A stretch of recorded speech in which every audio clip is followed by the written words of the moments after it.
they don't know what to talk about, because that's all they ever talk about. So finally, someone has given them Fonda, the president and the deputy meeting. So that's going to occupy us now for how many weeks? Hey, I think 2 news, 4 weeks minimum. 2 weeks. So 2 weeks, we're supposed to forget that we can't make ends meet, that the airport is going. For 2 weeks. Hey, we are going to be on a roller coaster ride, in my view. In my view. It's Unfortunately, usually, sorry. it's What is the reason why gimmicks. they're It's selling a the gimmick. airport? What you say, Equity? What is the reason why, like, you want to sell the airport? Like, you feel like if Indians to make it better, or what? Or right now, like the geopolitical uh, uh, position of of our airport, like it's very strategic. It's the gateway to East Africa, and it's the most busiest airport right now. But Rwanda has collaborated with, I think, Qatar Airlines, and they're about to build the largest airport in East Africa. And they're going to pull a lot of tourists and a lot of business. Like it's like it's gonna shift. Like if we don't modernize our airport is still it's substandard compared to the modern how airports are right now. So in an effort to remodernize our airport, the current government has partnered with a group called Adani. It's an Indian group. They're going to invest, but they're going to take over once they come in and they refurbish the airport. They're going to take over the airport for 60 years, I believe. 60 years. They're going to For control 30 years. 30. Oh, 30 years. For the next 30 years. Thank you for the correction. Yes. For the next 30 years, they're going to control the airport. They're going to control the staffing. They're going to And after control. that, they will take 18% in perpetuity. Yani forever and ever. They will take 18%.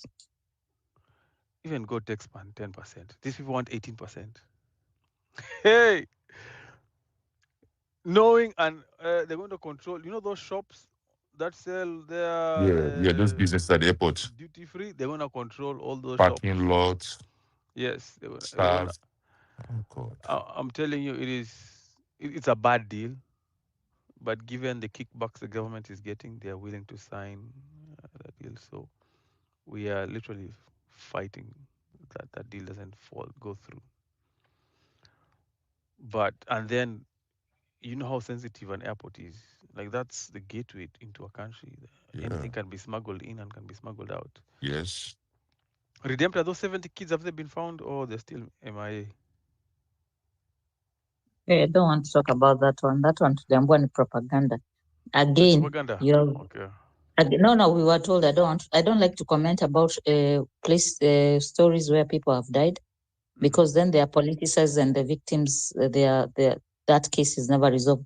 You've just said the reason why we are selling our airport is because the politically correct answer is privately initiated partnership, and that we are broke, so we cannot build our own airport. So we are going to give them our logbook for the property. They take a loan, then they develop for us, and then we give them 30 years to make. And it doesn't even make sense. Have we changed the topic? The Adani topic is very triggering. Very, very. So I've been stressed to the point I've shut down, like mentally shut down. Joy Lee, welcome on the space. How you doing? I am just existing. I want I wanted to give you a point of correction. The Okay. kickbacks is not for government, it's for individuals. And this is an old trick they learned from the late Moi, where um, you start basically making some public entity inefficient so that you can give it to the highest bidder. And then you find your way of having some kind of equity in that private I knew equity was a problem entity from the that get takes go, over. but continue. So they have, I'm not saying equity the bank, or even equity the person. But Equity, the individual. if you look at the fine print, you'll find some people have a stake in the private running of that airport. They will have a very juicy stake for perpetuity.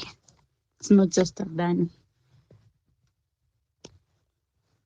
That is what they're doing. The same way they privatized transport, the same way they have privatized healthcare, the same way they are privatizing a lot of services. A lot of things are going from public to private, and that's what they're doing. Just simply existing in this country is going to be damn expensive. So you're saying they would single out a corporation like Kenya Literature of Bureau or Kenya International Convention Center. By the way, they are targeting KICC, National Oil Corporation, Kenya Seed Company Limited, Muya Rice Mills. They target these parastatals like Western Kenya Mills Limited and Kenya Pipeline Company, and then they make sure whoever they put there bankrupts it. They don't perform. Like no profits are made. Nothing. Overhead. They increase the overhead so much. Expenses to the point it is not profitable. And then they say this parastatal is costing the government money every financial year. We need to offload it, we need to sell it. This time they have formed a company with their cronies or with their of themselves as the board of directors, and they purchase it. And once they buy it, they turn it around and begins to turn a profit. Is that the game plan you're suggesting, Jolie?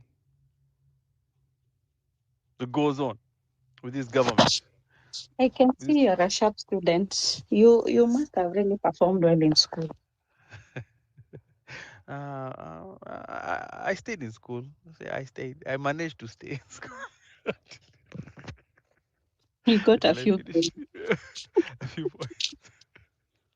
Yeah. So that's what's going on. Yeah, that's what they do. That's how companies are bought. The people inside deliberately sabotage it, make it useless. Nobody wants to touch it with a 10-foot pole. Then this, ask yourself, why would Adani take on such a risk if there was no money to be made? Why would they? And why are we only dealing with Adani? Energy. Because of their No. connection. When you don't follow these things, I've been following. I've been trying to keep up. I don't you know. didn't see Redemptor. you didn't see they found a connection between this guy, this chicken farmer and his son and Adani. They closed the loop. The guy, the son who owns Matatus. I don't know whether it is him. There's someone who works in a law firm, and the law firm is actually very much in this dealing, helping with the legal paperwork and everything. So it tells me that this person has a personal stake in making sure that Adani gets the job.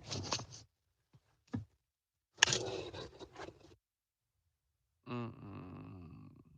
And we as the public, the pressure that we are, the awareness that we are calling for, the transparency and for the publication of these documents to be made public. Imagine in this saying, Ati, this is Ati, what did they say?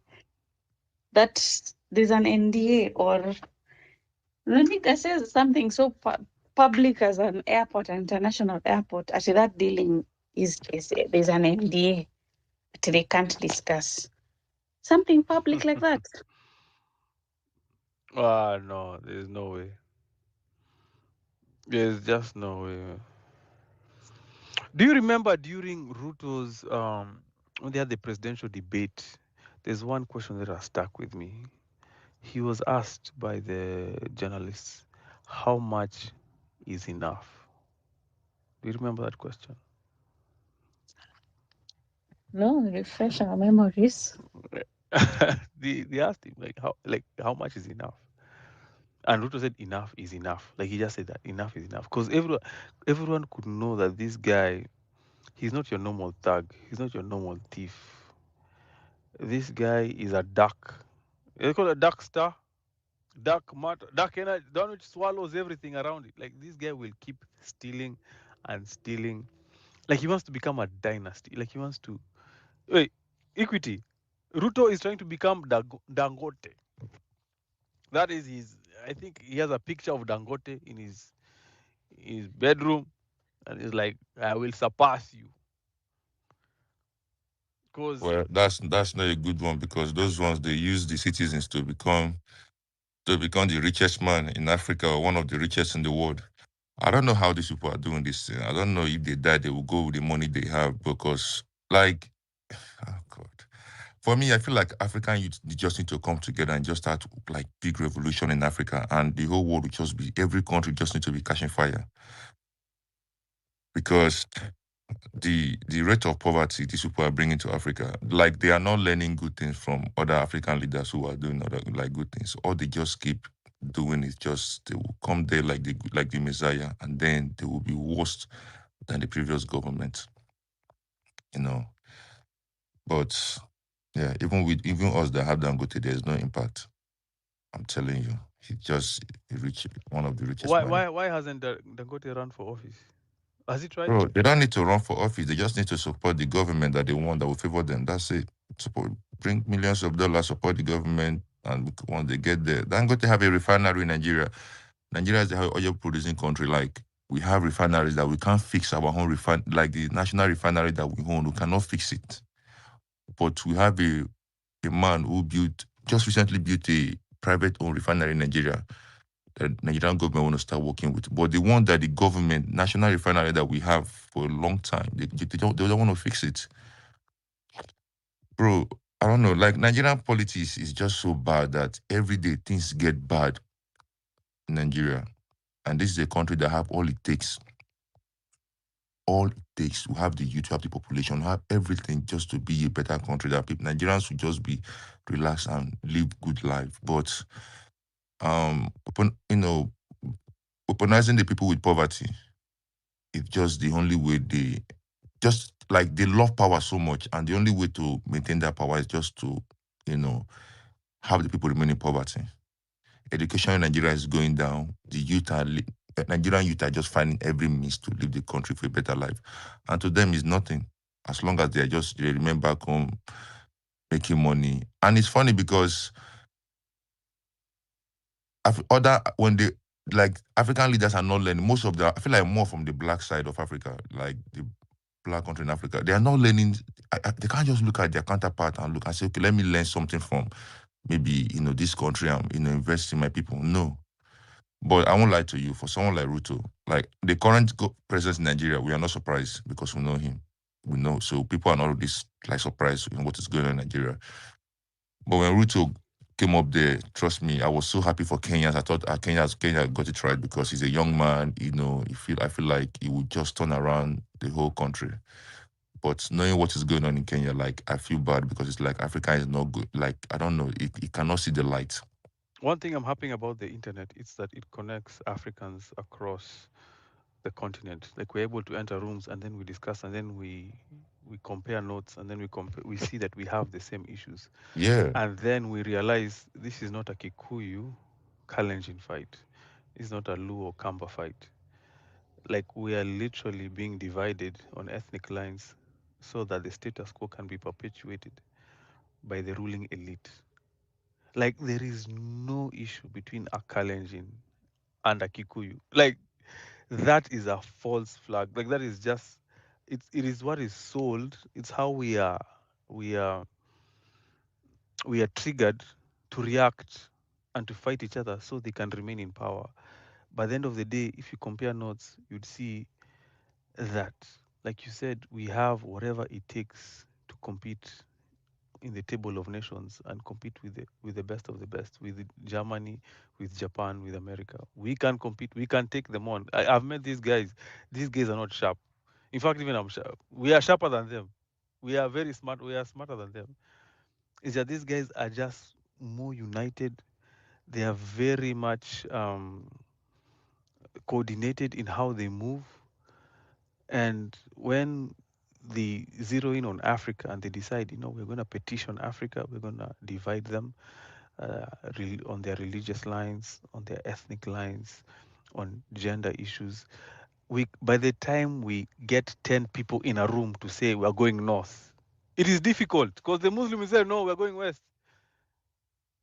No, then classism. No, the person who is living in Kilimani and the person in Kibera will say no, I want to go south. By the time you get 10 Africans to agree we are going north, 100 years have lapsed. How are we going to compete with these white people, with I don't Anglo-Saxons? know. I feel like Africa just. I feel like the only way to make it work is just to make Africa one, like just one country. Because you know, I don't know. I hope. Sometimes I just think about if that would be like the way forward. Like one currency. One government body. Because I don't know. I don't know if you will get better. Trust me. And whoever is coming after Ruto now, I just hope it's someone that even this current Nigerian government now, whoever is coming after them, there is no, unless it's someone that's that that can speak for the people. But the funny part is that it's not getting better. Like it's not getting better. Nigeria is a country that dollar used to be like 150, 75. I think No, it's 50. so much. Now it's about 1,000, 1,006. What? I'm telling That's you, 10x. Naira lost value like so bad that doing business in Nigeria, and I know like it's just like it's a waste of time. We have like insecurity issue back home now. It started like a joke. Now insecurity is so bad in Nigeria that like, and they don't talk about these things. They don't do any, like, it's just like every day when you hear that they kidnap people, they kill, this happen, they kill people here, they do, it's a normal thing in Nigeria now. Like people just live with it. When you hear the news that, oh, the bandits or the kidnappers do this. Do you know in Nigeria, the northern part of Nigeria, they have their own like Islamic law that even to them, the national law doesn't even, they don't like the Islamic law overpower the national law. So they believe in some things that, okay, in as much as the Nigerian constitution say this, but our own religious constitution say this, and the government have put no authority over it. Bro, I don't know. Like Nigeria is not getting better. Africa is not getting better. I won't say all Africa, so part of Africa, but the thing is that what is the solution? The African youth need to just start coming together, like opening a space, talking in one mind. Do we need to just yes, Kenya is catching fire, Nigeria is catching fire, Ghana is catching fire, like everybody, just put the whole continent on fire. Maybe something will happen because these leaders, if we should be honest, they talk to themselves. We may not be seeing it, but some of them talk to themselves. They do business with themselves. They make plans with themselves. They contact themselves for business opportunities. If we can bring this amount of money, let's this is the plan. This is what is going on. They don't really think about the poor people. And it's funny because you see there are people out there who still support these political parties, who still support these leaders. The people out there who still support them, despite the rate of poverty, despite how the country is going down. You see people supporting them. It make you feel like some of these people don't even know better.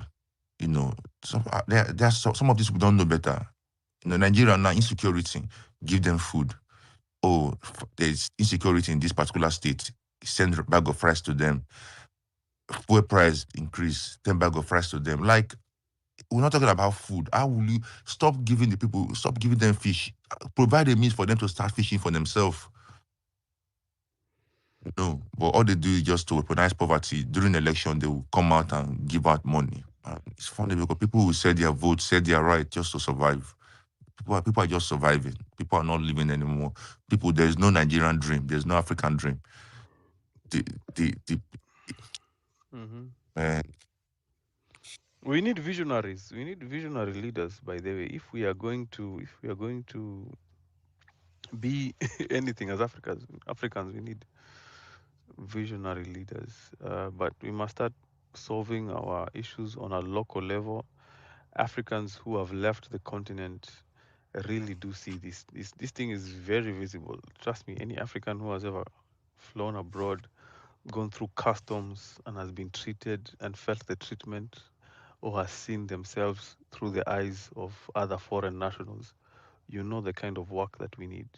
These divisions, these petty beefs that we have amongst communities, amongst each other, they suddenly become very small in the scope of, the international lens, when we see and we realize that we have a lot of work to do. And if you see nations that are really giving the Western world competition, it's countries like China who have a policy, one China policy. They do not tolerate division. Even with the Bible, you're only allowed to enter with the Bible if it is your personal, your personal, your personal. It's your personal effects. But if Afrocentric, you're doing sorry for cutting you short, do you know in China, you can live in China for like 1 year without seeing, a black person, seeing a gun. No, not even seeing police holding a gun. Because that's just how organized, and I don't like even comparing China with Africa, any African country. We're dreaming too big. Like our dream is just too much. Let's just look for little like Luxembourg, like some of these little African European countries. But China is just too. It's like comparing China with Nigeria and America with Nigeria. It's just too big. Like you said, we need visionary. We need leaders who will look at them, who will see themselves in common citizens. Like, yes, I have the means to travel around the world, but let me see myself in the likes of the citizens. Let me, how are they affording their daily food? How are their kids going to school? We need leaders that can be able to, see their children like other common, other like national. See that the poor woman on the street hawking bread, or like see their kids like, okay, this if I'm not the president, this probably gonna be me. But these people don't care. And it's funny because even if you speak from afar, there's some Nigerians that can't come back to Nigeria now because they've been speaking on social media that they're under, they are on that watch list. Some of them can't even come back in any African country. If they come back, they will arrest them and, oh, there are some Africans I know in this space who can't step into Kenya. yeah. Let me Some see. of them. That's Mwando, why some people don't put their picture on social this man media will be anymore. arrested. Yeah. Western, I don't know, is Western. They'll be caught. That's why I remember when spaces started, and South Africans used to come to Kenyan spaces and say, "Hey guys, why are you all? I mean, we and this is something we find in Kenyan spaces. You guys are pseudos. You're not using your real names. You're not using your real pictures. What's happening?" They did not know that this is the kind of fight, we don't want to, the backlash of not being able to travel back home because of something you said on a space, you said or your family being targeted because of how vocal you are, because we are fighting for these freedoms. And right now, what we are having right now, the political climate is that it was formed between Ruto and someone we call Rigadi. Now, Rigadi is not your normal pushover. He's not a partner who you tell him jump and he says how high. He is going to tell you why. Why am I jumping? Because he's a self-made man. These are two men who literally pulled themselves up by their bootstraps and became who they are today.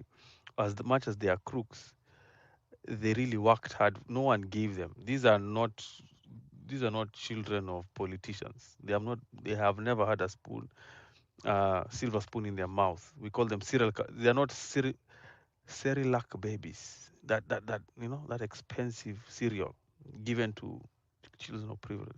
Given that situation, is that when they sell the airport, let's say it is 100 billion, Ruto is there saying, these are I'm getting this 100 billion for the airport.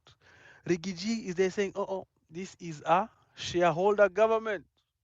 We, as the mountain, we want 50 million. We are going 50-50. And this is why the side of the president is fighting his deputy, because he doesn't want to share the loot. So we have two thugs, in my view, who are fighting. As much as we are sending home the presidency, The presidency is the president and the deputy president. But these two thugs are now fighting because ilikuwa tano yangu tano yako. But Riggy is there saying, okay, what has been sold? Okay, we are selling this parastatal. Okay, what is my cut? 50%. He didn't want to keep quiet. He didn't want to wait for until until he becomes president. That's why they are fighting, and they want to remove him from power. But we, as the movement that has started, and the mentality that is sweeping across the country, is that we want all of them gone home. Ruto and Riggy are going home in no particular order. If Riggy goes home first, manze, me, I'm clapping my hands. Me, I'm happy. If Ruto goes home, I mean, we have to start somewhere. And if Riggy is going home, we have to support it. But we must fight the need or the impulse and the pressure to be divided again along ethnic lines. And this is the test. This is the test of the movement. For everyone from the mountain, please do not align. It is very tempting. Me, I'm not even I'm not even from the mountain. I'm not a Kikuyu, but I feel very tempted to become a Riggy blogger like I was. It is very tempting. Rabia, habari ya leo? How you feeling? Ukoje? Salama, it's such a pleasure to be back on Spaces and such an honor to co-host with you again. Afro, tumekumiss kiasi.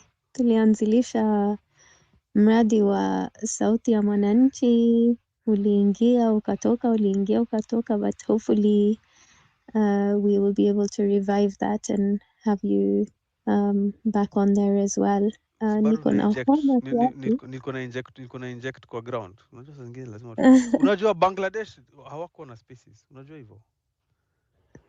Ni hivyo. So lazima tuende kwa ground. Ama unaonaje? Nakubalika. Mi mwenyewe pia nimetoka ground lakini nimeingia nikapata homa imenishika.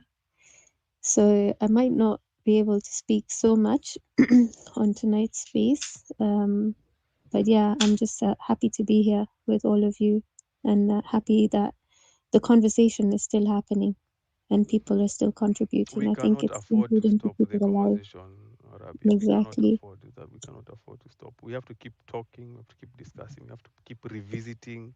We have to keep motivating ourselves. We have to know that we are not alone because that's what the government wants. They want us to believe like, they hold the instruments of power and they have beaten us into silence.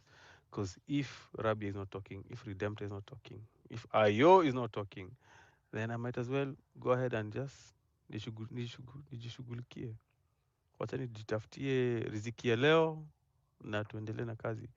But we deserve more than what this current government is delivering. We deserve more. Medhali, karibu kwenye space. Amarabi, unasemaje? All right, thank you. Sina neno, nilikuwa tu nakubali na maoni yako, lakini wajua shida basi ni ile ile, kwa sababu katika ile hali ya kutafuta ya leo na kesho, tunapoteza ile momentum, tunapoteza ile joto ya hiyo conversation. Watu wanaona, maisha yenyewe ni ngumu, and you see as long as you keep a problem alive, you are able to control a lot of things. There's so much happening. I think at the peak of the movement, there were a lot of discussions happening around the bills that are in parliament. Hasa juzi kuna ingine naye imetoka nasikia watu watalipishwa fines ya kupanda miembe, like you're going to be paying for mango, for vegetables, all sorts of things. I think I even posted on my timeline nikasema hata mama mboga basi wamefikiwa tayari. So it's sad to see that the conversations are not happening the way that they should, in order to have a lasting and quite a great impact. I think at some point we were also discussing county governments. I was quite shocked actually today to read the draft copy of the county finance bill for Tana River, where they're introducing fines for all sorts of things, including keeping livestock and keeping pets. Where the most fascinating part about that one for me was the Tana River County government has made allocations for license fees payable if you want to keep certain pets, and the list of pets, including dogs and cats, also includes monkeys, includes tigers, which we don't even have tigers in Kenya. We don't have tigers in Africa. Wolves, which we don't have in Kenya. Foxes, all sorts of things. So you even wonder, mwenye amelipwa hata kutayarisha ile draft, who actually was paid to come up with a draft like this. It seems very, I don't want to use the word uneducated, but unfortunately, there isn't really another word. It's a very misinformed document, and I wonder where we are with the conversations about county finance bills, and some of these other bills that are going through readings in Parliament with regards to agriculture and agricultural produce. I think those conversations really need to start happening again, in a meaningful way. So, yeah, that's what I wanted to say. Well, thank you so much, Rabia. Equity, on a scale of 1 to 10, how willing is Nigeria to learn Kiswahili? Because the language Rabia has been speaking is Swahili. Equity. Because we need a language that the white people are not listening to us. Because here they are understanding what we are saying. When we Yeah. speak English, they understand. We need to go into shortwave. We call it shortwave, radio language. Yeah. Like my tribe, I'm Igbo. So we have like this place who normally, like Igbo people normally host on to that they speak Igbos only. And when you come there to speak English, they tell you, hey, I know you can speak good English, but hey, this is Igbo. This is Igbo. But yeah, Nigeria, unfortunately, Nigeria we don't speak Swahili. But yeah, I think it's a beautiful I language. believe strongly if Nigeria gets liberated, Africa will get liberated. If Kenya gets liberated, Africa will, or South Africa, Yeah. one of us, whoever hits it first, whoever breaks this iron ceiling, because right now we are punching against an iron ceiling, like we're trying to break these colonialist institutions and puppets. Whoever we elect is going to continue with the same system. We have to break it in a way that now we are autonomous as Africa, and we are able to decide on our own self-destiny without Western influence, without foreign influence. I don't think about. I think the only fence between the people and the government is the military, because when the people come out to protest and the militaries are they all out to fight against the people. People start getting scared of their life. I don't know at what point would the police or the force, like the military people or the police force, should be able to like look at themselves and be like, this is also affecting us, affecting our family, and then join the people to fight the government. I don't know if that is possible, but I think if that should happen, it will definitely be of a big of a of a plus to fight the government. Because just like Nigeria now, like when people come out to protest, Nigerians are scared of protesting because you see what happened during NSAS. The Nigerian government, they can kill, shoot, anything, kill people and nothing will happen. And the national community, they're not really ready to help because they also have their own challenges going on too.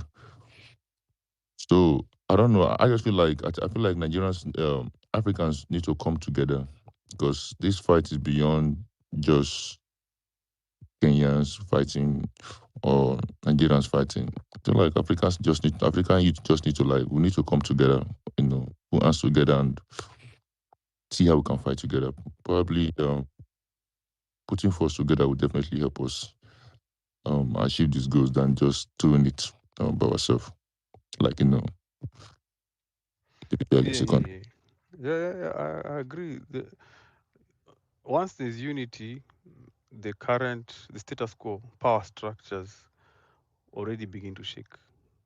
Anytime there's unity, and that's why any political ploy at its base, one of the North Stars that have been guiding me in terms of the leaders who have been coming up, in terms of bloggers, knowing who to associate with on this cyberspace, knowing who to communicate with, is underlining, is their tone, is their language divisive, or is it uniting? And if you're speaking and your posture is unity, Afrocentric is your ally, 100%. And that's how I've been able to distance myself from different voices, because I know divide and rule is a powerful tool. In fact, since June, I have been observing discipline. You do not know how many times I have written out a tweet, which was because these streets is full of bullies, is punctuated with bullies. I'm telling you, if you're soft on Twitter, you cannot make it. You can never make it. In fact, you will lose your senses if you come here on Twitter and you think everyone's going to like you. Please go sell ice cream or sell sugarcane. But here, people will not like you. You can tweet the most innocent. You can say Kenya will be free, and someone will subtweet and say, "Who has given you permission to say that? Oh, why are you hallucinating?" Like, you can say the most liberal, or like, people will still fight you. So you need to have crocodile. If you open your account, you need to have crocodile skin. You need to know, you have to be able to take a punch, take a hit, take a criticism. But those of us who understand the objective, it has taken total discipline. Like, you have to be disciplined. Me, the amount of attacks I've ignored, because I know if I respond, it will deviate us from the conversation.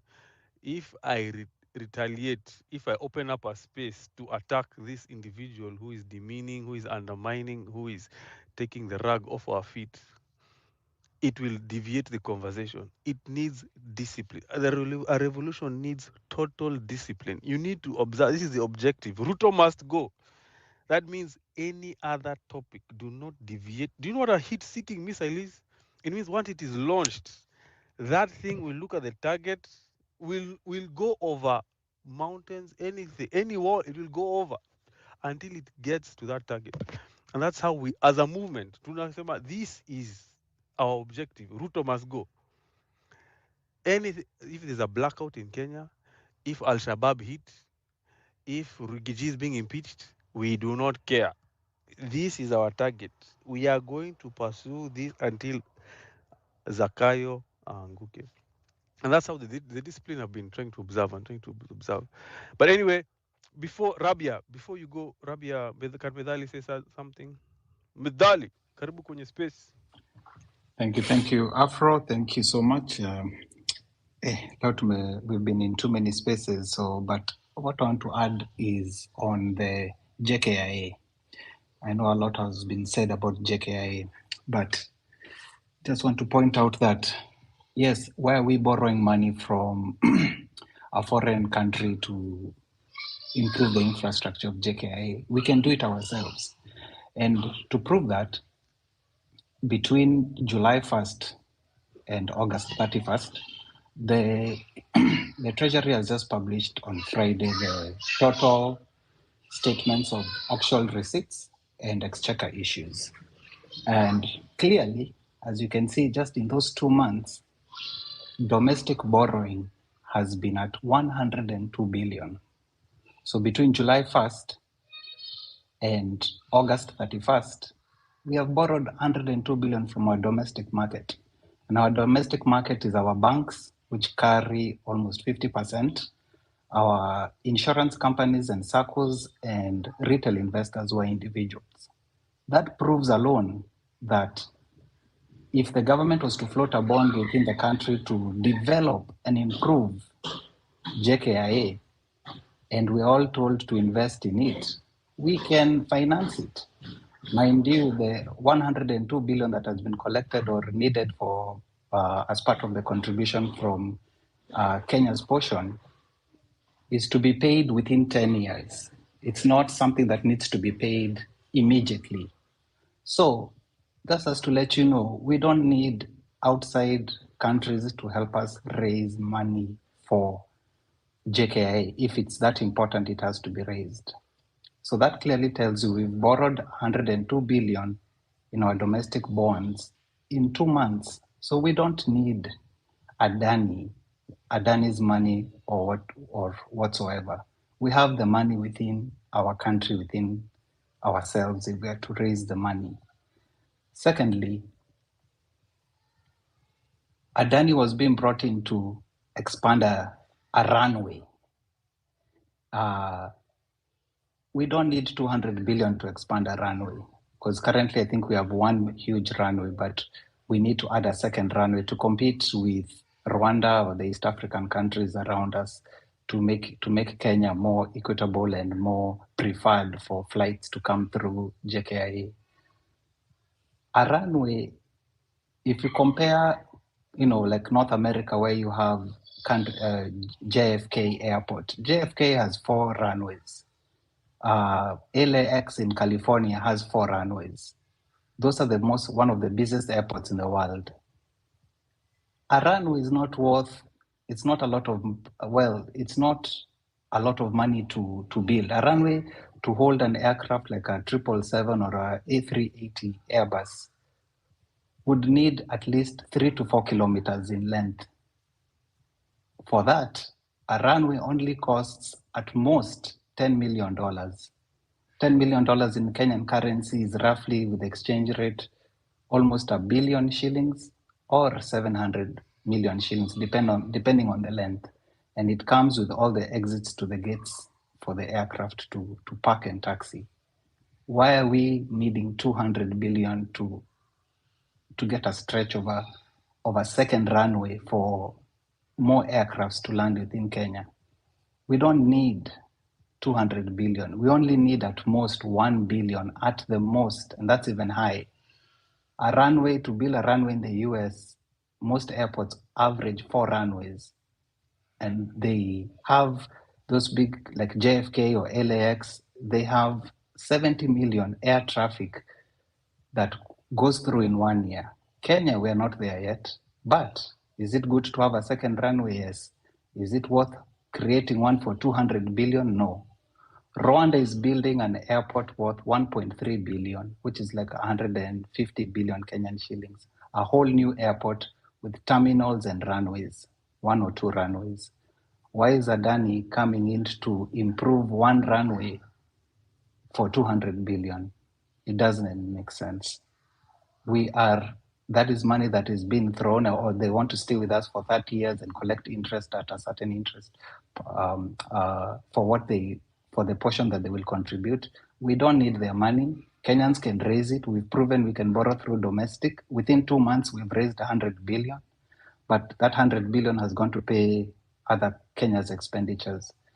But to say, if we are to do it correctly, within a budget of every year, if Parliament can float a development fund for JKIA, we don't need 100 billion. At the most, we only need is $1 billion. 1 billion shillings, or $10 million to expand that second runway that Kenya needs for a big plane like an A380 to land, or a 777 to land. We don't need 200 billion. 200 billion will make Kenya the biggest airport in the world. A runway doesn't cost that much. It's $10 million or 1 billion Kenyan shillings. To having 200 to be paid in 30 years, we are sinking ourselves in debt. Thank you, Afro. That was my point I wanted to pass across. Hey, thank you for that analysis, Rabia.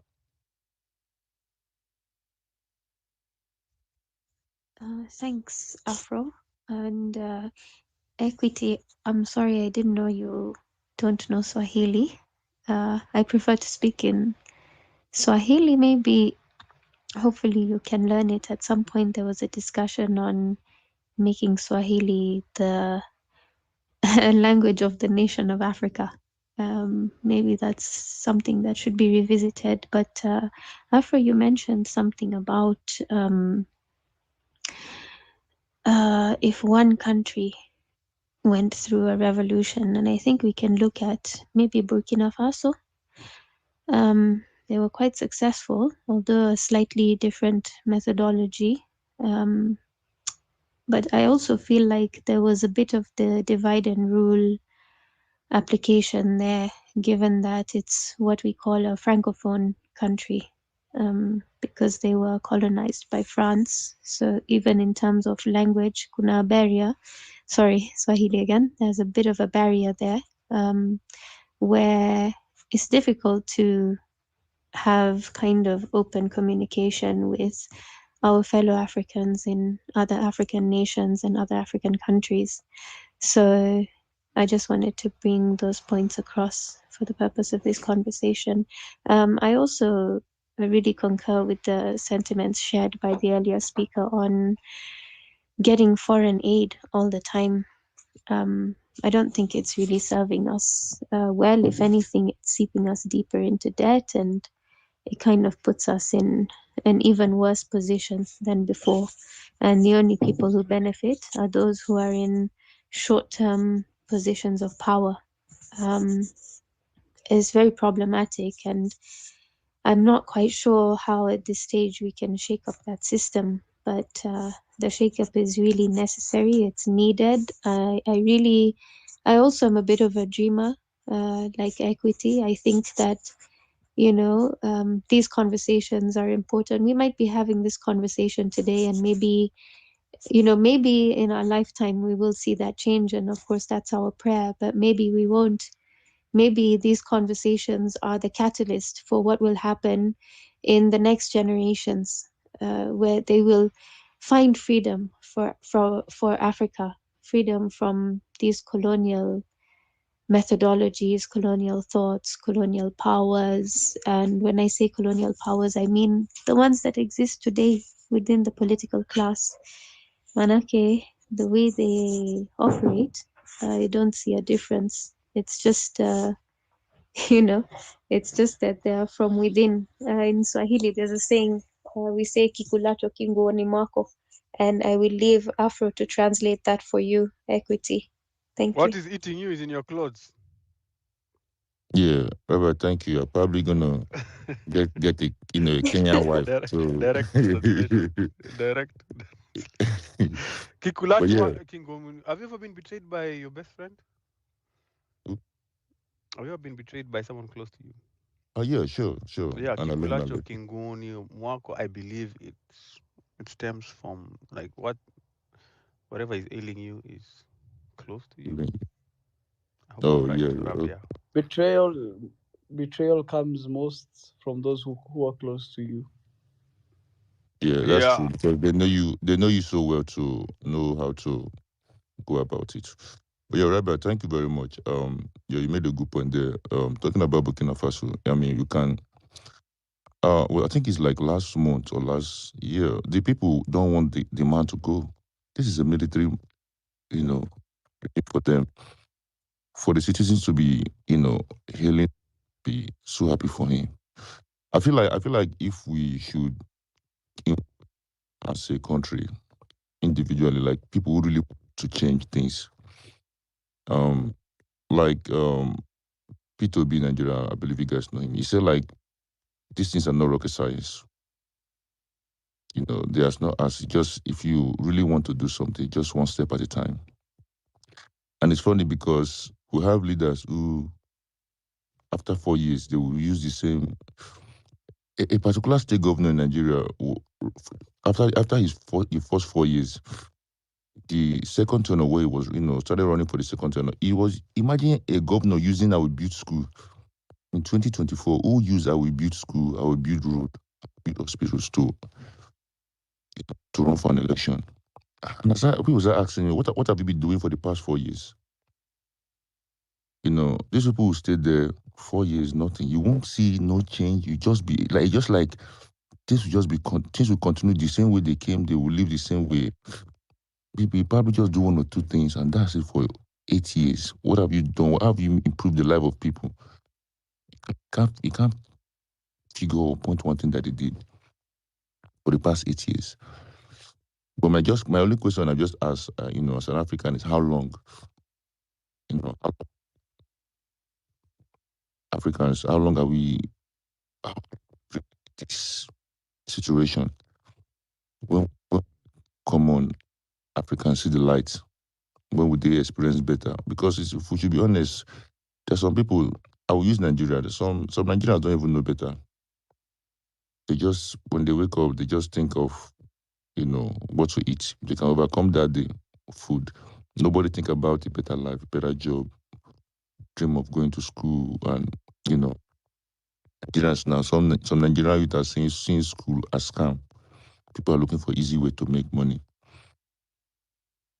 And for a country to work, I don't care what people say. Oh, how are you giving back to the country? I feel like the government play 80% for any sector, anything to work in that country. Then the people will play maybe 20%.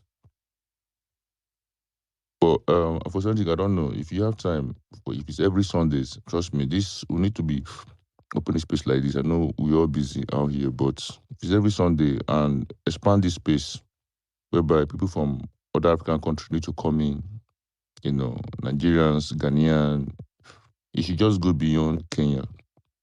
It should be a platform where Africans can come in and talk. And we'll start doing it like this, little by little, people will start picking interest and start talking. But I feel like the first step is the awareness, and the awareness starts from talking. People come, talk, know that this battle is not just Nigerian battle, it's not just Kenyan battle, it's not just Ghanaian battle, it's not just Rwanda battle, it's not just, Mozambique battle. We all going through the same thing. And the more we talk about it, the more we, create connections, the more we enlighten ourselves, the more we know that we have common enemy. The more we know that we are not enemy to ourselves, we are not our enemy. We just have people at the top that keep dividing us, that keep making us feel like we don't deserve better, but we do.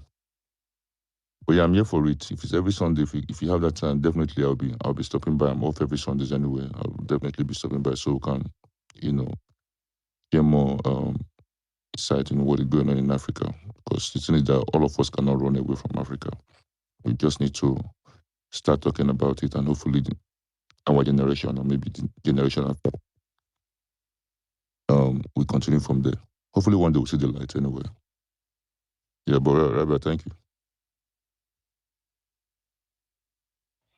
Oh, thank you so much, Equity. Powerful vision. As we fight for freedom, equality, good governance in our respective countries, we need to recognize that this is a struggle that is beyond boundaries, and is shared by every African in the continent. And that conversation needs to begin. The more we talk, the more we sync our mindsets, the more we begin to understand, okay, this is our target. This is our objective. This is what we need to achieve in our lifetime. Because what we do not slay, the giants we do not slay, we pass down to our posterity. Our grandchildren, our children will have to deal with these same mountains and these same walls and these same difficulties and these same kind of leaders, these systems that we are fighting. Redemptor, your hand was up. I feel like I'll be a bit controversial. Thank you, Equity. I listened to a Tanzanian space. I've gone to listen to our Ugandan space when the opposition leader was shot at. The controversial bit is hearing that Burkina Faso is not a success story as we want to think, that they do a very good PR. And it got me thinking, I argued a bit, of course. I was like, no, the man is doing a great job. So the same impression our president gave when he came to power and started wearing kaunda suit. I understand equity, what you're saying. Sometimes we can be in our own little bubble and we don't know what's going on next door, because the extrajudicial killing, state sanctioned killings is a disease that is spreading through East Africa. So it's shocking when I joined the Tanzanian space, when I've just left this Kenyan space, then I joined the one for Tanzania. It's like these presidents talk in the evening and they ask how many casualties you have on that side. So there is need for us to know some of these people we look up to. Are they all that? Because they're saying some people, there are changes in Burkina Faso. There are people who've experienced the goodness of the new president, but there are other people who are suffering insecurity. It just comes with sudden change, comes with a lot of hidden things. In the Kenyan situation, I feel like we have time for this change to happen. I believe, I don't know, I'm just being an optimist, but I feel it in my spirit, in my core. I feel it in my heart that this is a 202 moment. 202, for those who are younger, you could feel the need for change in this. You could smell the need. People were so sick and tired of being sick and tired. And the difference between 202 and 2024 is, to be honest, the economic hardships were not as much. It was just the need we were tired of the same president for 27 years. So again, there's a lot of similarities, and I hate it sometimes when people talk about how the formations of government will be formed, who will do what, but I feel like this government has goofed, has done such blunders, they cannot redeem themselves. So even when they come and now we have the president and the deputy, they are fighting. So a Nigerian, for example, I've had many Nigerians before we went into elections, they were rooting for Ruto. And so I feel it's a kind of, we need to demystify how we form our politics in Africa and learn from each other. So I do agree with equity that we get carried away. One time a Tanzania told me in Swahili, I was very offended. Wakenya mnasukumwa na matukio. We are driven by events. So we don't deal with the issues. I was very offended. But today, I think he had a point. Because look at in 2 days, our deputy president has gone for a media interview, almost in tears. The man is like, look, with all this money, all this guy had to do was allow me to get to the end of our first term. Then you do another 5 years. And then in 10 clean years, I do exactly. I think it's the money that is disturbing them. And we're not just even talking about money that we don't know exists. The constitutional offices of the first and second lady, the money they are talking about. You see, this is money that will never be accounted for. That's enough money to pull crowds like we saw this evening, of them going to say, can you imagine the deputy president's group this evening was chanting, Ruto must go. And Afrocentric, what you said about a target, I feel like now I'll be spiritual. I feel like the once tens millions of Kenyans made that chant, it will have to come to pass. So I have a lot of hope. I'm willing to stake my security to support the young people to do a touchdown on this one. Thank you.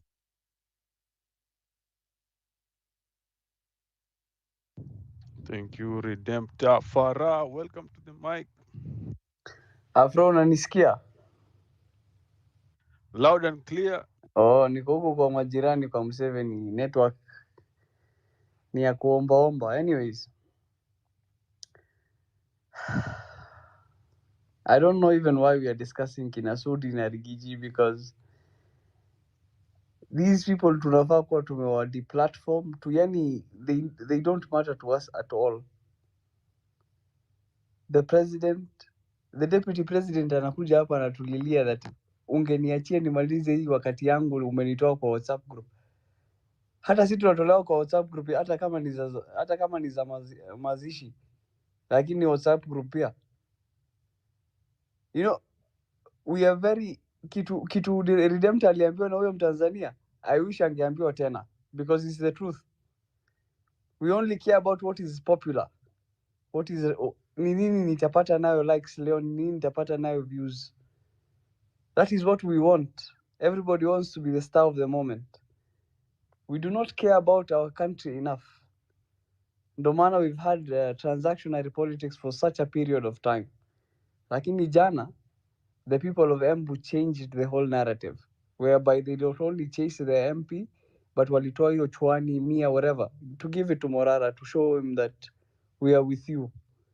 Na hiyo inakuonesha that the common man is ripe for change. Ule mama mboga ule anachoma mahindi pale, anajinyima yake, anakupea. They're not asking for money, they're giving. Haki serikali hapa mbele itaona vitu moto sana. Yani mpaka you feel happy that people are willing to invest in their country, invest in hope. What we need to do is, unaona hizi mabills, all these things that these people are trying to pass, ifikie yule unaona huko ushago nyumbani. Let us make sure that these divisive bills that are going to limit agriculture, bring foreign investment that is corrupt and unregulated, let the message be disseminated to the local languages, to the most remote of regions. Let the ground be so hostile that these politicians hakuna ule anaenda kwao,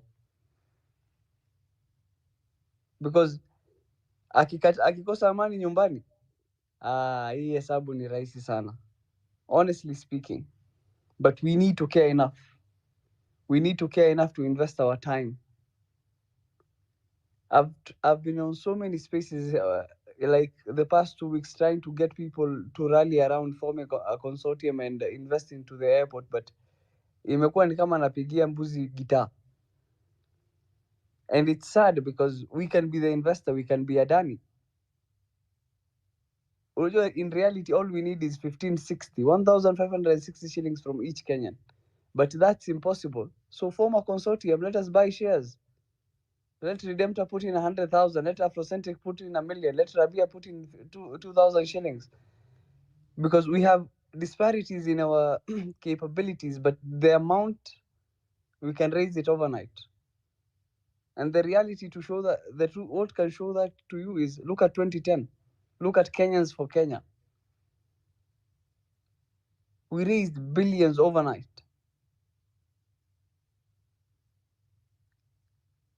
But nyinyi wote mumesahau swali ya Kibaki. Ni nani mnatarajia nani akuja ajenge nchi yenu? Because the Arabs have built Dubai and Abu Dhabi and all their lands. The Westerners have built their lands by plundering our lands. And yet sisi tunangoja Muhindi atoke kwao akuje kutujengea sisi airport.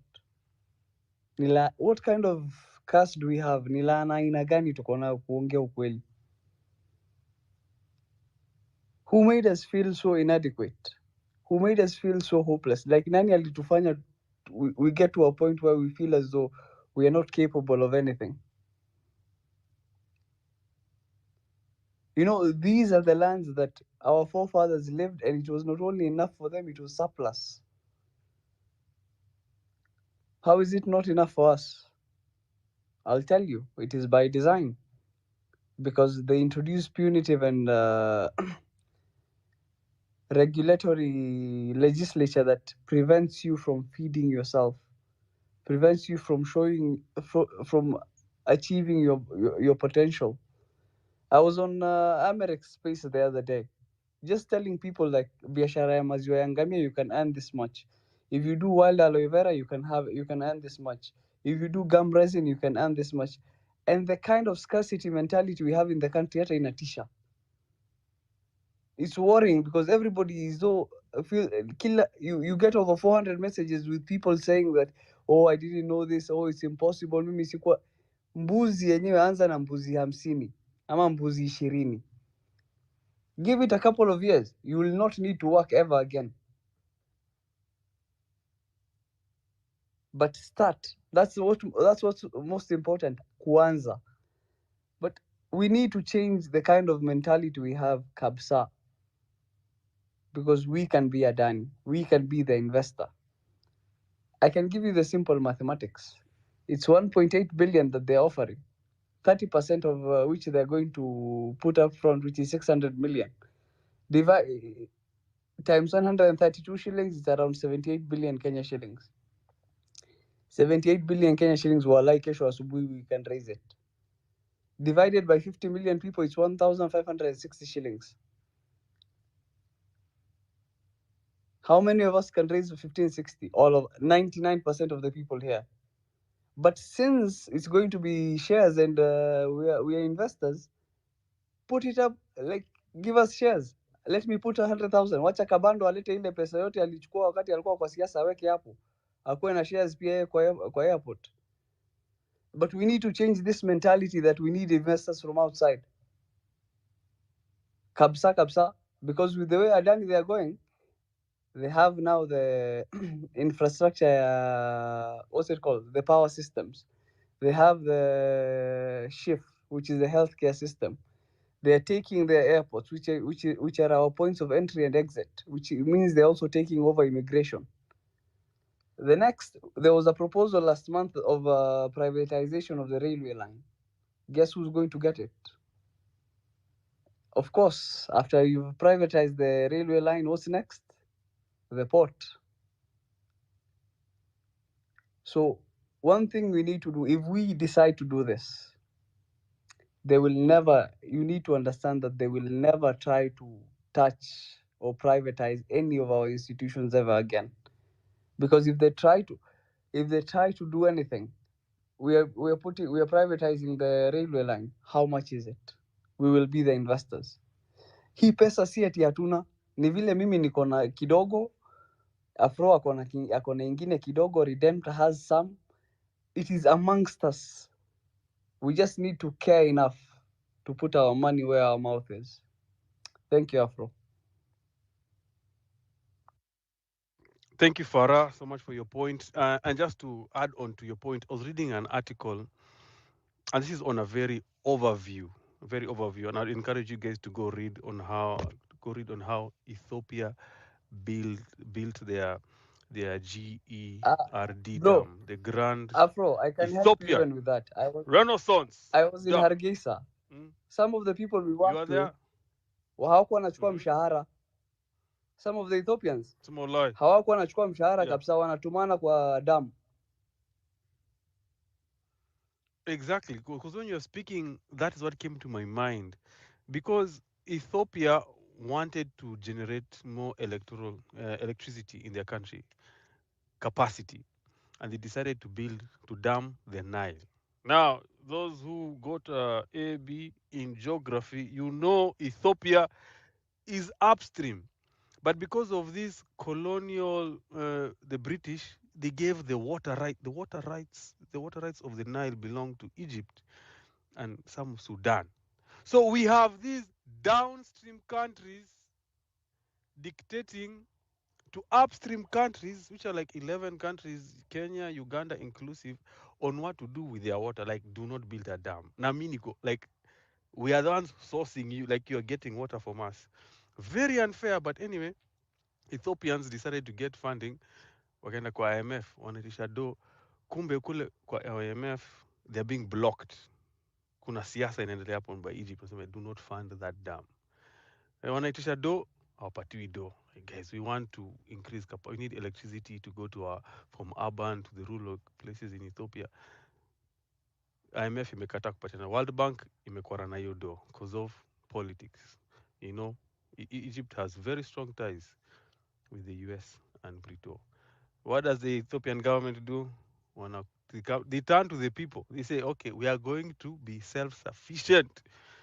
The people, can you fund this dam? Do you know those guys raised 700 billion? Now, and as we speak, that dam, they have started increasing the water. That's why we have tensions right now between Ethiopia and Egypt. Egypt wants to send the Air Force to bomb that dam because they want to start damming up the river, and then it's going to affect, of course, the flow of the downstream river. But the people themselves took the initiative. And that's why I say William Samoei Ruto belongs in committee. He's not a Kenyan. He's not a nationalist. He doesn't serve the interests of the people. Like, how do you sell a strategic asset that controls drugs can be flown into the country, children can be trafficked out of the country? That is a gateway into Kenya. And it is so, this issue is so sensitive. It is so, they are ready to auction us to the highest bidder. Indians, in this case. We have not been asked. Of Kenya, I remember there's a time they opened Kenya Power, and that thing was like they literally sold out. Like people bought shares. They're like, enough. Kenyans want to invest in their country, but no, they want to serve foreign power interests, and we must fight enemies both within and without, and especially if the enemy is sleeping in State House, because that can happen. The enemy is in State House. Frontina on the space. Karibu kwenye mic. Are you there? Frontina. Can you hear us? If Frontina is not there, Muhammad Musa. Kaka. Upo. Yes, please, brother. Good evening. Assalamu alaikum. How's everyone? Better than most. How you doing? Yeah. Mulisema tukasirike. I'm still, nimejisahau pale, sijapunguza. So I don't know when the next instruction will come. I'm doing good, brother. I was actually following. You're talking about JKIA. Actually, that's the view I actually hold. You're better off selling Parliament, State House, than JKIA, because that's the gateway to the country. That's where the immigration sits, the intelligence system sits, drug traffickers, human trafficking, child molesters. Literally everything happens in that airport. So the moment you give that to a foreigner, you are signing away the whole state completely. It's gone. You're not in control of the country if you're not in control of the airport. So these people are not patriotic. They don't understand governance. They're not trained. None of these people ever held a corporate job, because you could understand the way they behave. If these people actually came from corporate world or military training, the unfortunate thing in Kenya, we don't look at the person's background. We just vote because there's someone we just want to defeat. That's all. But in the modern world, they look at the background of this person. Is he from the military? Is he from the civil service? Is he a doctor? What was he? Where has Ruto ever worked? Just apart from being in government under Moi and learning what Moi used to do, which was just putting people in Nyayo Champas, torturing them, stealing billions, and remaining in power. This is what he mastered. And the thing that actually always comes to my mind is the people around him. The people around him. Pia unashangaa, do they have any training on anything? Like when the president speaks and lies and goes on to the media again and again, lies, blatant lies that everyone can verify and know it's a lie. Don't he have people who say, Mr. President, no, this is not right, don't say this, don't say that. Even when you're giving a speech, I'm a project manager, and I'm a training project manager. One of the things that actually we are taught in training is that when I give a speech in meetings all the time. So one of the things the key thing we get trained on when you actually give a speech or you're addressing a team or managing, there's a time to cooperate and actually work with the team, and there's a time to direct. If they are going in loop and there's no direction, it's your responsibility to say, now I'm the manager here, I'm going to direct you, do this. So a good leader should know when to flip between being cooperative and being directive. Ruto, when Parliament was invaded June 25, a date, everyone was looking at the head of state. What is he going to say that day? He came out just, directing, angry. What happened in that evening? The ambassador of the United States called him and talked to him, no, Mr. President, that's not how you should handle this situation. Go back to the press, give the speech like this. I can't bear what you should say. And exactly that the statement he gave, he sounded a statesman, even though it was still Ruto. But if you watch the speech on June 26, and compared to the speech on June 25, you will see it's just two different persons. Do you know why? Someone professional who knows work, who knows how to speak, who knows how to address the media, spoke to him. And I was actually told that was the ambassador of the United States. Look at that. It takes a white woman, a foreign white woman, to actually tell the president what to say and how to say it. So it's not just the JKIA. We don't even have in control of State House. Tumeroga kabisa. Even the State House, there is someone who does not know anything about governance, anything about management, anything about leadership. Thank you very much. That's all I wanted to share. Thank you so much, Mohammed. The need for leadership has never been more acute in Africa because people don't remember what you said. They remember how you feel, especially in a moment when a whole generation is feeling disenfranchised by their government. Please do not be mute. This is a time for conversation. It is a time to speak. If you're feeling like, hey, speaking out might endanger you, speaking out, you don't know how it might be received. But if that is your principle, if that is your conviction, you do not know who you are encouraging down the line. You could be that spark that lights up the gunpowder. Because I promise you, people know Kenya is headed in the wrong direction. And it is in times like this, it's in the darkest night that leaders emerge. And it's in these times that we must encourage each other not to lose hope, because it's very easy to remain in slavery. I've always wondered why it took 400 years for Black Americans to fight and defeat slavery in the West. Why does it take us so long, to emerge to break the chains? Because sometimes we can get too comfortable in the chains, waiting for a Moses, waiting for a moment. Your voice, I'm telling you, wherever you speak, in that family meeting, in that WhatsApp group, in that Telegram group, wherever you are, that space, be the Moses, be that voice that, hey, we have to get out of this mess. We have to get out, enlighten those fires of revolution, because we are together. Jose wa AI. Oh, we have an AI on the space. Welcome to the space. Thoughts, opinions, we're accepting all of them. Thank you. Microphone is yours. I hope you're hearing me. Can you hear me? Loud and clear. Thank you. I can hear you. Go ahead. I can hear you. Go ahead.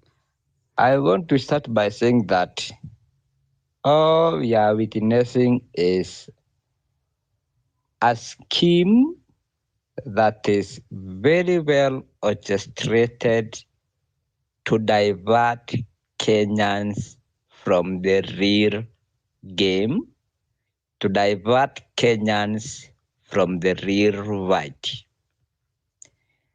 The battle between number one and number two is a battle between two friends, is a battle between two enemies of the people.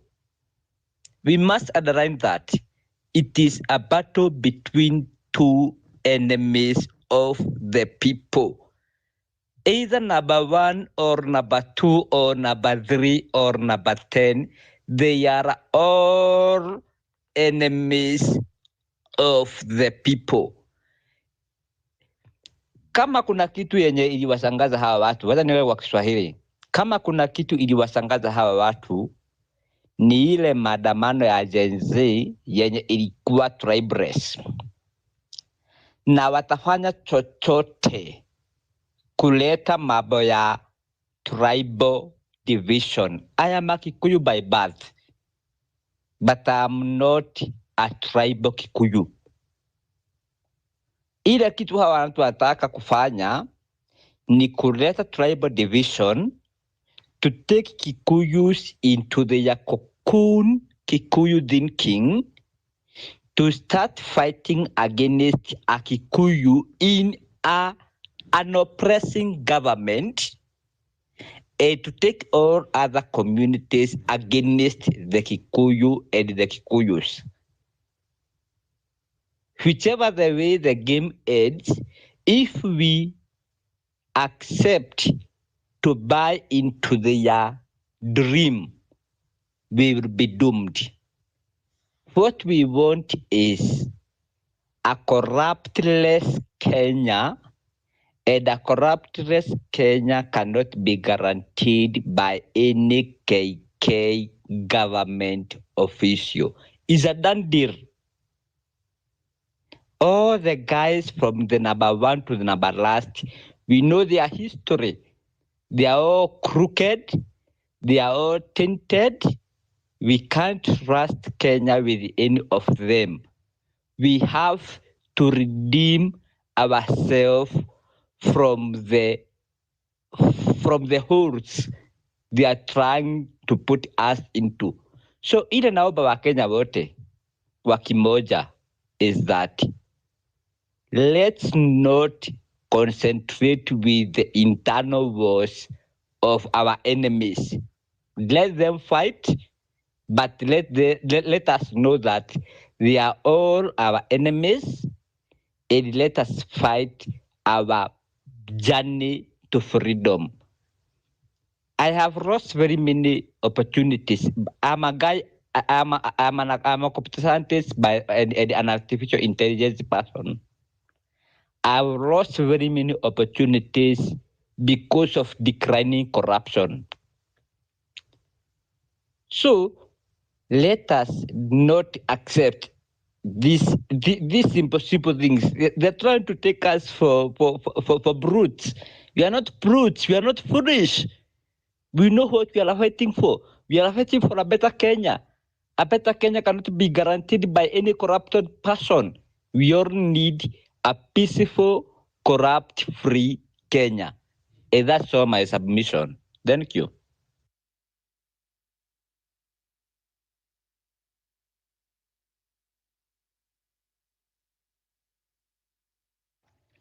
Thank you so much,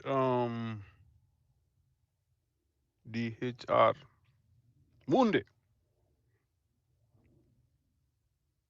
Munde, can you hear me?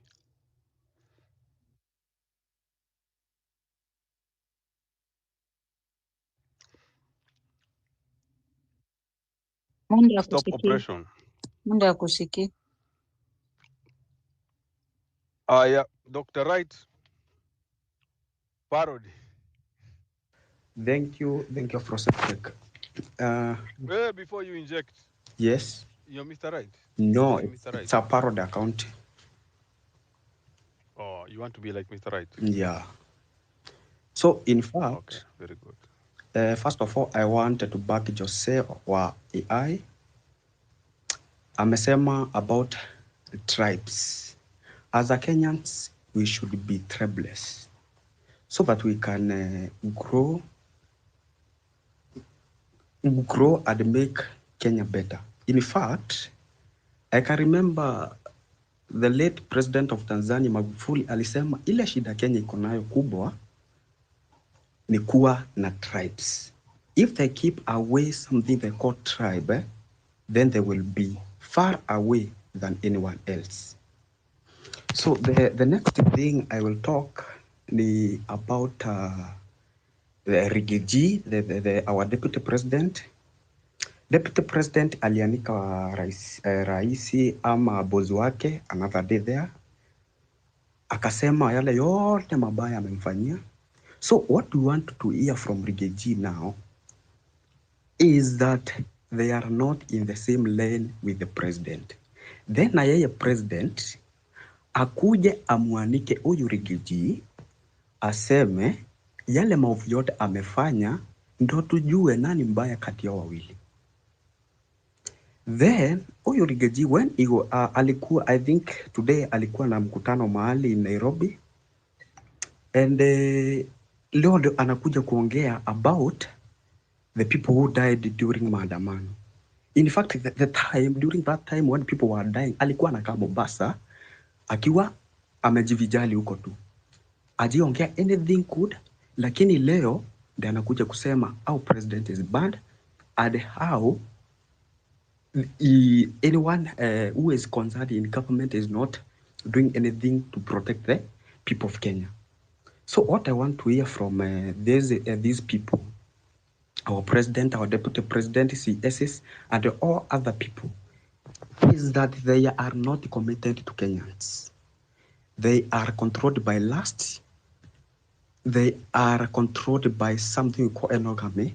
So the next thing they should do is just to resign or leave the government and give the people who are committed to do the work.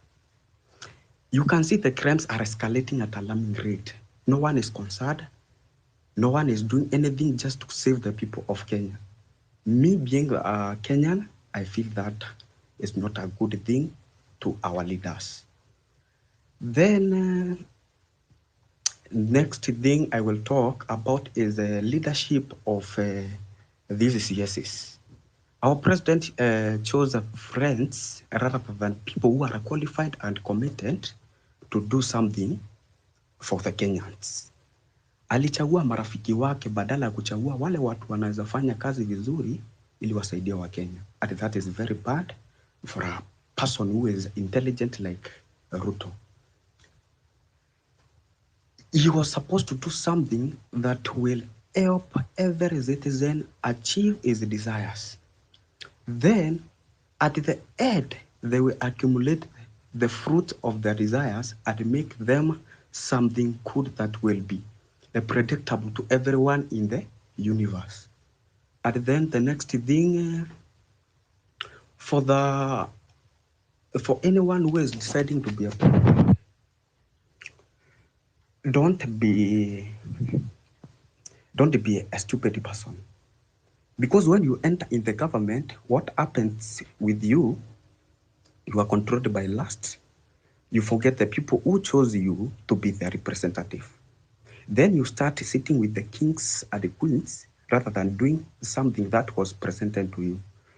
And that is very bad. If you are deciding to go to vie for any seat or in a prime seat, just do what was meant for you and not to be controlled by anyone. Thank you.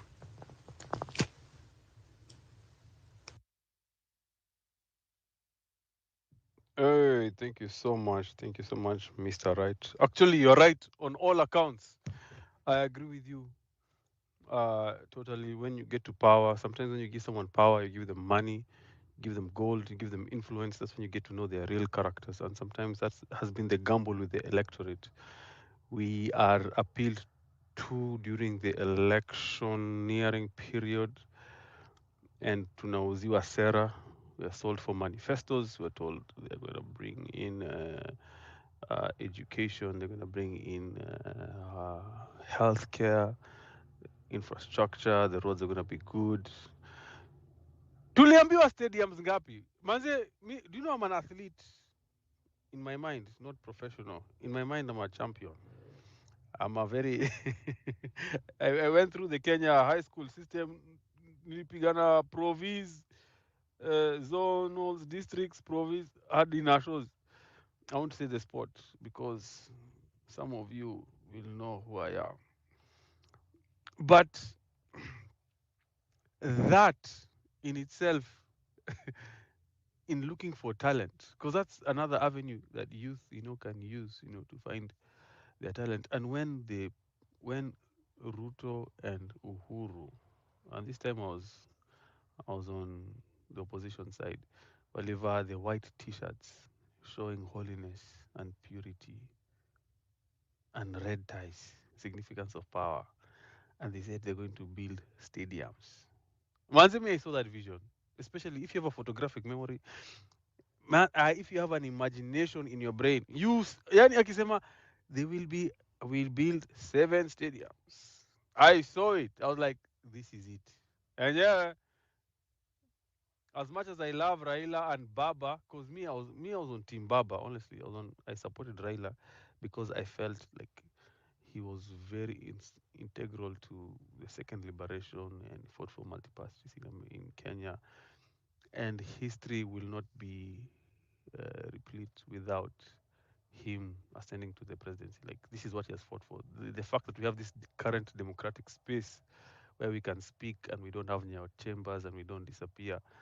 Like, what he fought is the cloud that is right now coming back. And someone said, like, democracy is internal vigilance. So whatever he fought for, we are finding as a new generation, as his children. Now, whatever, we have to fight for that. Because Ruto is trying to bring it back. But let me tell you, it's been 15 years. This is the third term. We cannot look at Ruto in an isolated, like in a vacuum. This is still Uhuru Ruto going on. No stadiums exist. Morara is doing a superb job. Guys, you stop fighting him. Please stop fighting him. Please mention If the he's a laptops. plant. Please mention the laptops. Don't finish that conversation without mentioning the laptops. Nimeona unataka kunipandisha blood pressure. Hey, up to now, no laptops. Do you know, whenever Ruto's lips are moving, it is a lie he's telling. That's how serious it becomes. So these guys are just, they acquire power. And when you say that Africa has a deficit in leadership, like, it is sad that we are witnessing it in real time. It's something witnessing in real time. And that's why they have to go home. And we cannot accept for them to divide. In fact, if this battle royale happens, I ask the mountain, please do not be, let Riggy hang, let him hang. The next thing is going to be very interesting. Let him hang, let the MPs impeach him. And then we go, because I believe it will set forth a ripple effect that will eventually turn into a tsunami that wipes Ruto out of office. Because there's no honor among thieves. These are thugs. Fabish, your hand is up. My hand is up. Can you hear me? Hey, go ahead. Kwanza, first I want to correct Redemption kwamba yes, tulikuwa tumepromise lollipop, hatukuwa tumesema laptop, tulipeana lollipops. Anyway,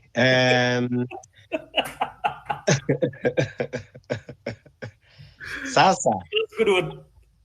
Yeah, ilikuwa ni lollipops. Sasa Waswahili kule kwetu tunasema vita vya panzi ni neema kwa kunguru. Mambo sasa yamechemka. You know, the bromance that was built on the foundation of manipulation and lies, it cannot longer hold. Sababu walijenga wakatudanganya ni ya chuma na kumbe ilikuwa imetengezwa na udongo. Sasa kumenyesha, kumetokea na kitu naitwa momonyoko wa udongo.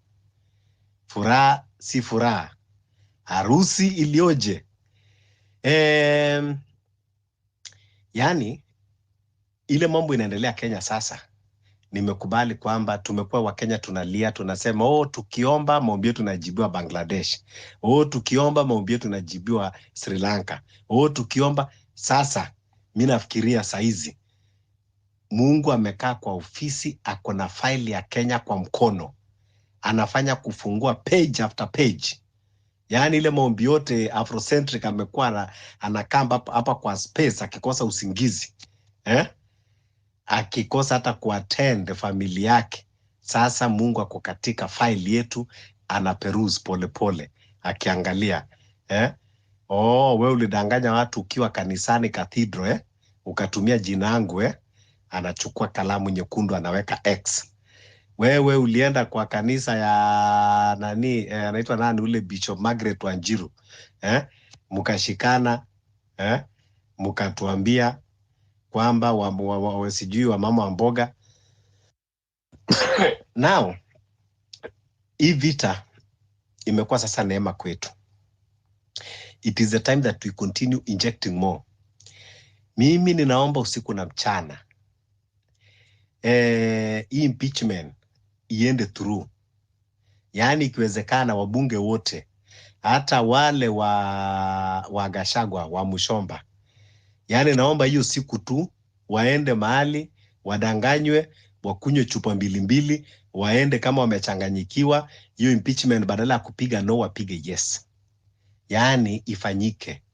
Ndio sasa tujue kwamba huyo Bedhuli amevuliwa nguo, sasa ako uchi.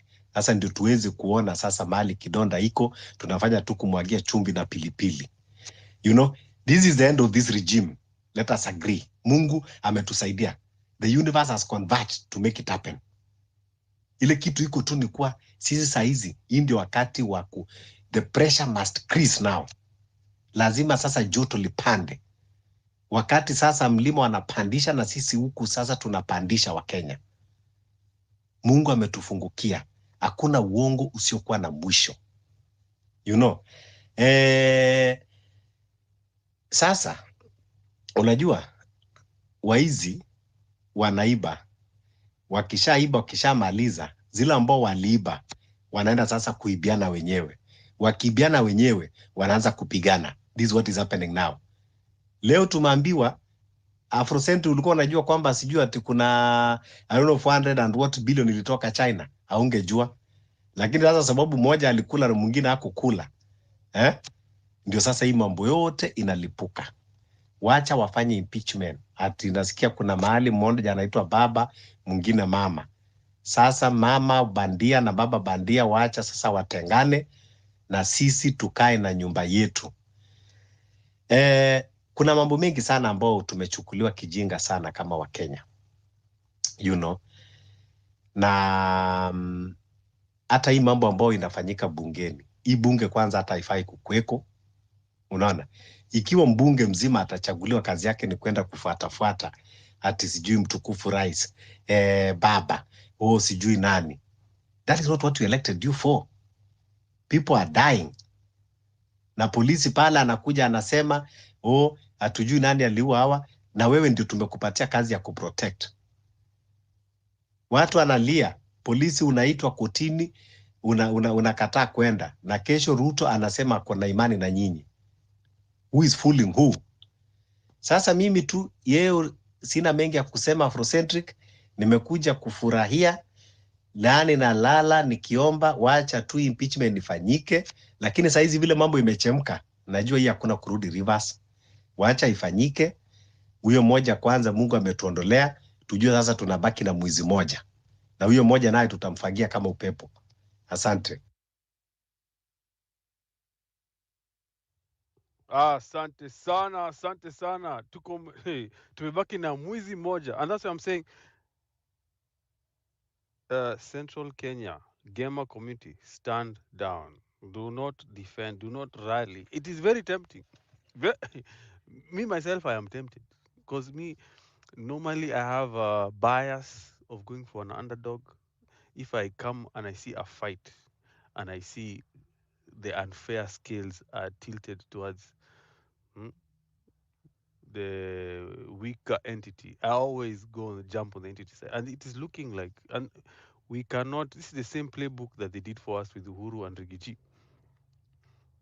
We all remember Ruto in Bomas looking like a lost sheep, looking just disjointed, discombobulated, looking like he had rabies and no one wanted to touch him with a 10-foot pole. Na nikamwonea huruma, nikamwambia this guy people are going to feel, and people voted for him in mass because of those sympathy votes. And right now it is the same card being played by Riggy. But how ni wezi, wote ni thugs. Please let him hang on his cross. Kila mtu abebe mzigo wake. This, when we said Ruto must go, it was the presidency. It was the presidency. They all go together. So if the cannibalism, the political cannibalism has started, please do not intervene. Nani ametoa hiyo methali ya wahenga, panzi yakipigana? Yeah. Something. Vita vya panzi neema ya kunguru. Unajua Afrocentric? tunahitaji kusupport Riggy saizi. Unajua tunasema kwamba the enemy of my enemy is my friend. So for this cause, sisi tuko tu nyuma Riggy, tunangojea kwanza ile siku anatuambia tuandamane, ndio ni vizuri, maanake tunajua tunaandamana kwenda kutoa mwizi wote. Sasa ukishaenda nyumbani, tunawambia sasa kaeni huko mali where you belong. So saizi we are behind Riggy. Mimi saizi niko behind Riggy. Riggy akisema kesho toke barabarani, as long as kwamba ako pale mbele, mimi ninakuja barabarani, but I know kwamba sio tunakuja barabarani kumpeleka wapi. Yeye nampeleka Madhira, huyo mwingine nimpeleke Sugoi, nijue sasa bao tumefunga mchezo kwisha. Kwa hivyo saizi sisi mtu wote ambao anapigana na Ruto, hata shetani leo akikuja aseme anapigana na Ruto, shetani will be our best friend for now mpaka Ruto aondoke. Exactly. You know, Fabi, I was actually speaking on another series earlier today, and I was telling guys, it's actually in our interest now that they impeach this guy. That will be the best boost, because what we will have is there are people who are not responding to the cries of Kenyans asking for change, but when Gachagua gets angry and goes to central Kenya, he's going to mobilize millions that you cannot mobilize. So we will have their millions and our angry millions, and then we'll become a huge force. Exactly. It's actually a strategic reason. When he says go to the protest, we go. Not because we love him, but he's the enemy of our enemy. And the thing is, there are people in the close circle of Ruto who are actually advising him, they think it's actually strategic to get rid of Gachagua. They're telling him, if you don't stop this guy now, I'm getting echo. If you don't stop this, is someone else mic open? Frontina. Okay, thank you. Yeah, they're telling him if you don't stop Gachagua now, he will grow so popular, and in 2027 he's going to defeat you. So they're saying, okay, get rid of him right now, install another Kikuyu deputy president, work with that guy. By the time 2027 is reached, Gachagua is already punctured and he can do nothing. This is actually the best. If they do these, that will actually be the best news for us. Ruto will be damaged, millions will be in the streets, and we will actually get more support. Gachagua and Uhuru and all the Kikuyu elites who will be now angry will be funding the protest at this time. Openly, they won't care anybody.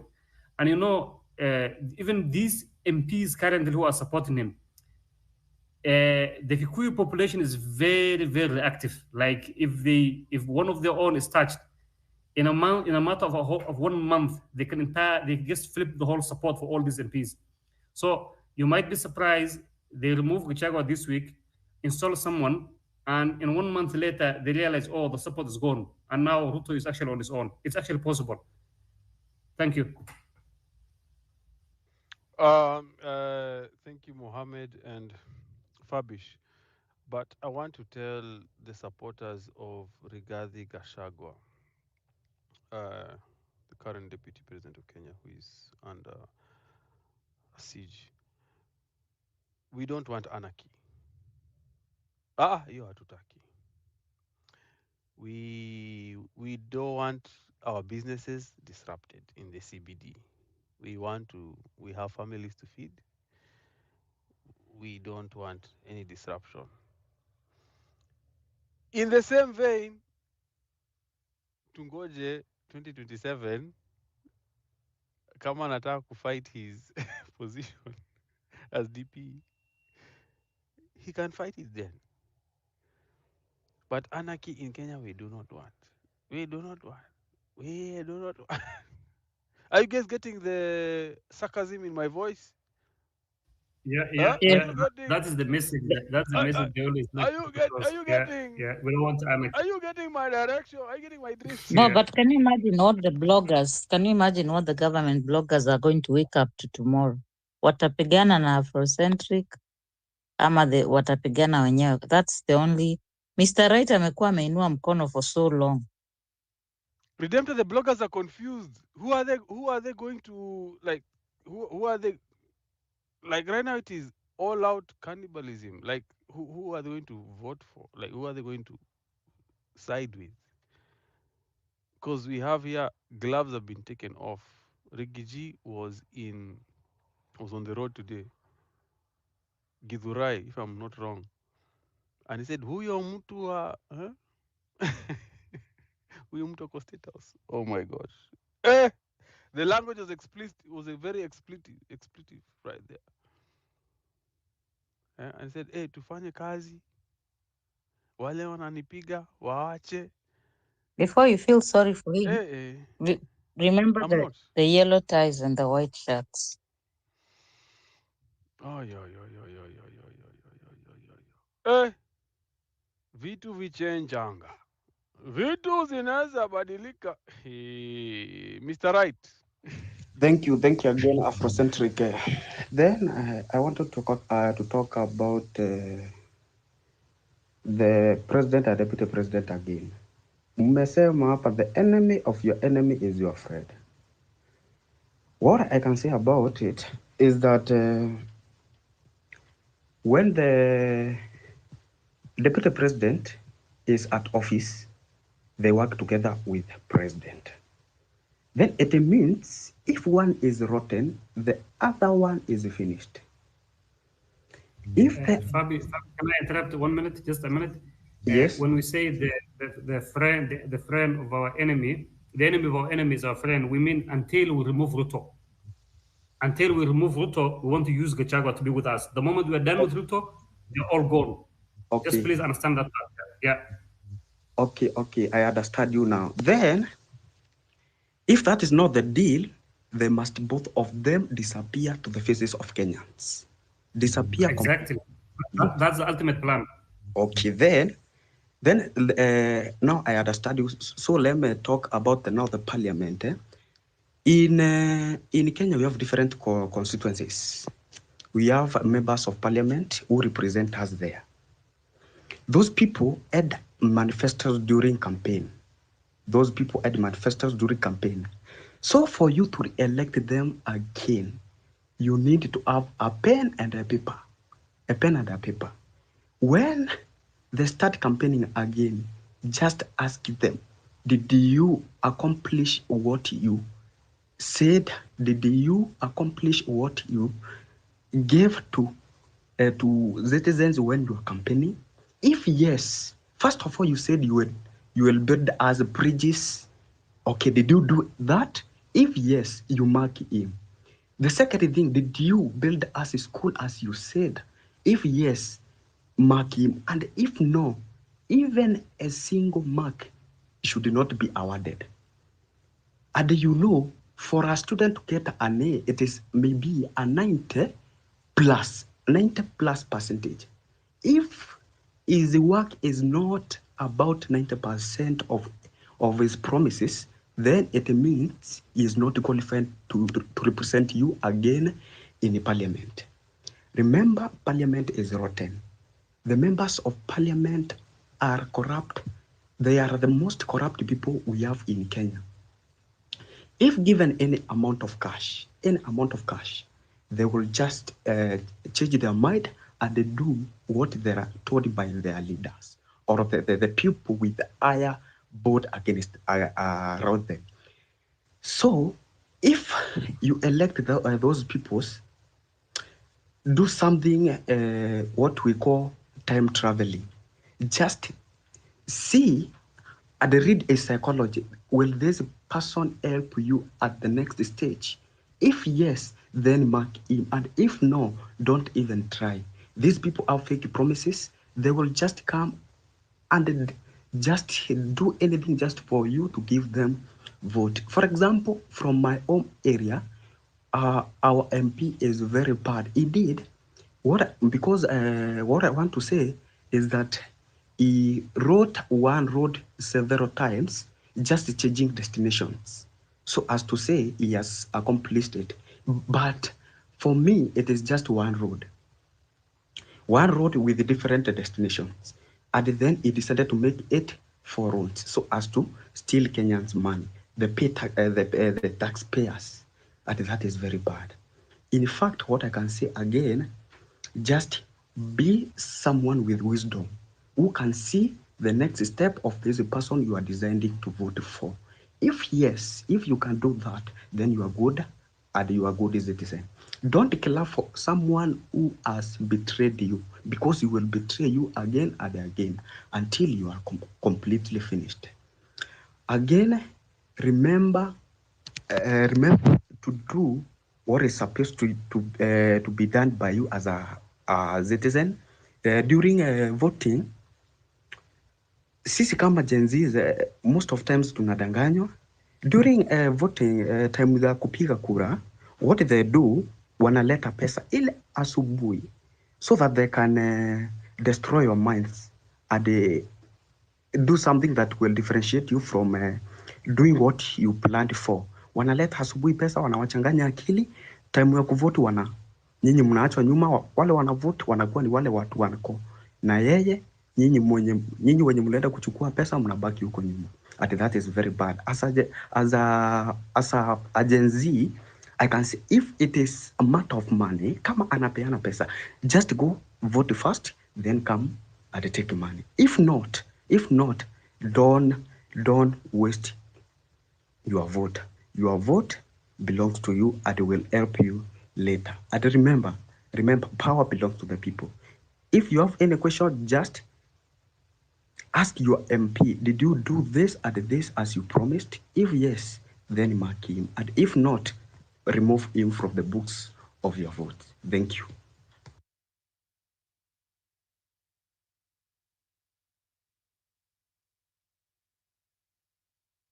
Sante sana, sante sana.